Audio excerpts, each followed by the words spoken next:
New details are emerging in the case against Senator Bob Menendez and his wife. Court documents filed by federal prosecutors reveal more about the search of their home in New Jersey. Investigators revealing, get this, in the basement of Menendez and Nadine Menendez's residence, on top of a large rack of clothes, hangers, were 2 bags, each containing large amounts of cash, potentially approximately $100,000 per bag. Adding, they also found 4 jackets containing thousands of dollars of cash in their pockets, and under the jackets were 4 boots stuffed with cash, including on boots containing in excess of $5,000 in $50 bills. The response comes after Menendez and the other defendants tried to suppress evidence related to the bribery investigation. Joining us tonight is Jonathan Dietz, Chief Justice Contributor for NBC News and a reporter who was covering this and breaking a lot of news on this story.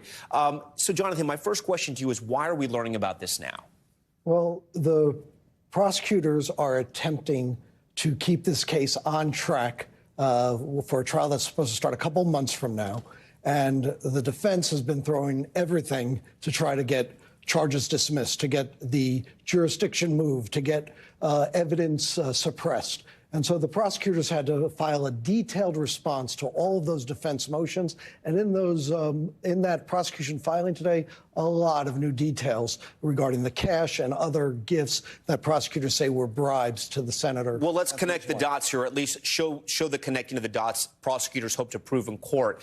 Senator Menendez says he is Cuban. He comes from a country that seized people's assets and monies back in Cuba. It's not illegal to have cash inside of your jackets, inside of your boots. A lot of people hold cash there. But what's the problem here? It is a lot of money for a senator. It's a lot of money, and the prosecutors say it's where the money came from. They say on those bills were the fingerprints and DNA of one of the alleged bribe givers, and that there was an agreement between the senator and these 3 businessmen in this wide-ranging bribe scheme for the senator to perform acts, to use his office to try to aid these businessmen who were seeking business overseas. The senator at the time was chair of the Foreign Relations Committee, to use the senator to try to influence federal prosecutors in New Jersey on a separate case, to influence state prosecutors on a separate criminal investigation.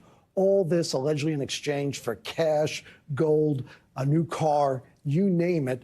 It is an extraordinary list of items in the hundreds rings, of thousands all of types dollars. of things. Yes. You mentioned gold. The gold bars has sort of been the key piece of evidence we've heard over and over again. And now there's a new defense about where the gold came from? The prosecutors laid out that the senator and his wife have never explained how they got these gold bars. All the senator has said is, when it comes to trial, we'll make it clear where they came from.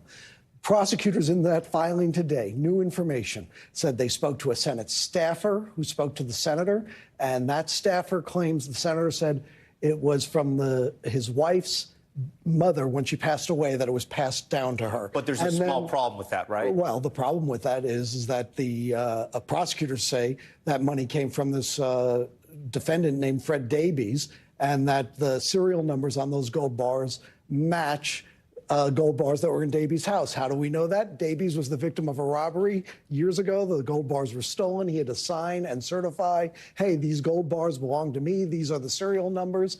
And then, lo and behold, a few years later, those exact same gold bars apparently wind up in the senator's home. Jonathan Dietz, who has been leading our coverage on this story here at NBC News. Jonathan, we appreciate you.